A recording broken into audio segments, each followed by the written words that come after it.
তো বলো দিদি, তোমার আমার কাছে নেল করে কেমন লাগলো? তুমি আমার দুর্গাপুজোর ক্লায়েন্ট, আজকে এসছো রিফিলিং করাতে। তো এটা হলো রিফিলিং, ওই হাতটা এখানে রাখো, হ্যাঁ ওর উপরে রাখো, হ্যাঁ। এটা হলো রিফিলিং, নেল এক্সটেনশনের রিফিলিং আর্ট। ফাইনালি বলো কেমন লেগেছে? ভীষণ সুন্দর লেগেছে। ফার্স্ট টাইম এসেছিলাম পুজোর সময়, আর মানে একজনের ইনফ্লুয়েন্সে এসেছিলাম। তো তখন সত্যি তুমি একটা কথা বলেছিলে যে নেল আর্টের প্রেমে পড়ে যাবে, তো এক্স্যাক্টলি সেটাই হয়েছে। আমি আফটার 15 ডেজ আবার এলাম রিফিলিং করানোর জন্য। রিফিলিংয়ের এক্সপিরিয়েন্সও ভীষণ সুন্দর। তোমার ব্যথা কোথাও লেগেছে? কোথাও ব্যথা রিফিলিং যখন রিফিলিং করছিলাম তখন নেলসের মধ্যে গরম লেগেছে বা না না, ওসব কিচ্ছু না, কোনো সেন্সিটিভিটি ছিল না, কিচ্ছু না, কোনো রকম মানে ব্যাড এক্সপিরিয়েন্স বা নেগেটিভ এক্সপিরিয়েন্স আমার কিচ্ছু নাই, কিচ্ছু বোঝাও যায়নি।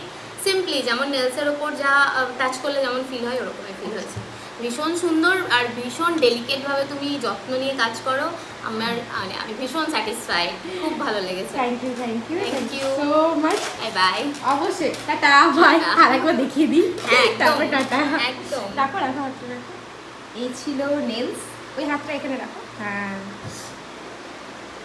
এটা ছিল নেলস।